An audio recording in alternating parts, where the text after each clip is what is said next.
Assalamu alaikum. So today I want to do this reminder for you on the other reasons why we have to be doing Istigfar.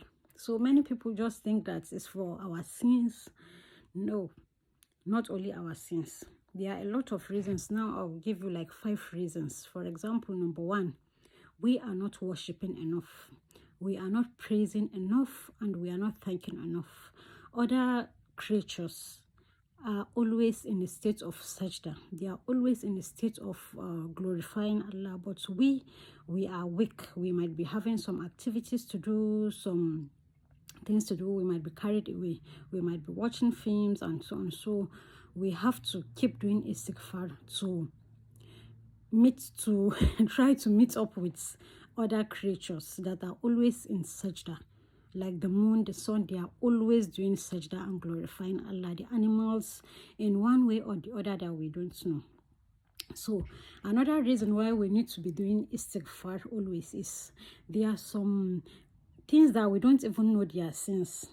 Like our belief system. Sometimes we might be feeling negative depression, we might be in fear, which Allah have told us never to be in, not to be sad, not to be in grief, not to be fearful, but we do them.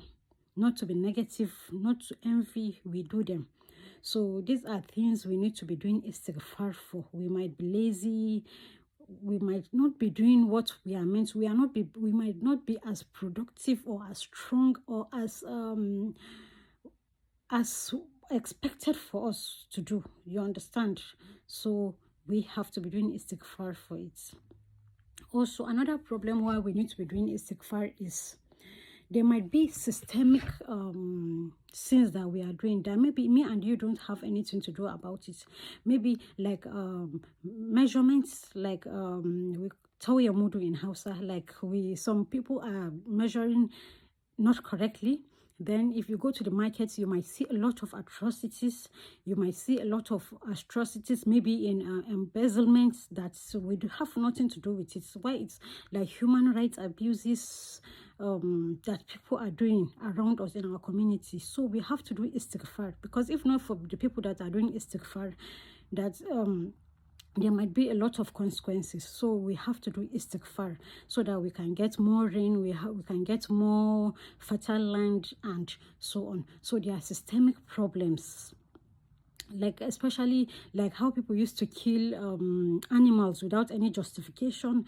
Like in the market, they will never cut the animal very well, they'll just put it in hot water. It's all a lot of animal and child abuses and old people abuses. So we have to do istighfar if we really want goodness from Allah. So we have to do istighfar in all these things.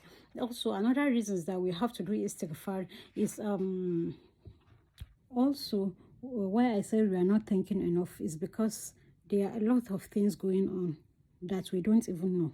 Allah is taking care of our body, our cells, our a lot of things that we don't know, and we are not thanking Allah enough. The prayers that we are said to be doing, are we sure whether we are doing it good? Because some people can be praying, some of us can pray for 10-20 years not correctly. So we have to be doing istighfar to help in these inadequacies of ours. Also, our geography, we can be located in a place that is disadvantaged, maybe because of flood, maybe because of drought, or maybe insecurity. So if we do collective istighfar, it can go a long way in helping us to do this. And then a lot of injustices that is happening. We all know that there are a lot of injustices from the global injustices, there's national injustices, there's a lot of injustices, institutional injustices that is happening. So with istighfar, because Allah likes the just, so it's so injustice and unthankfulness is a crime. Unthankfulness, you can see a lot of things that Allah has given us, we are not thankful. So you could imagine how it's unthankfulness is very, very painful. If you do something for someone and the person is not grateful, you know how it is very, very painful. So we have to be doing collective istighfar so that we can get things right. Also, another point that we need to do istighfar is our leaders. we have to do istighfar so that Allah will guide them. Because a leader can take a decision that will affect hundreds of people.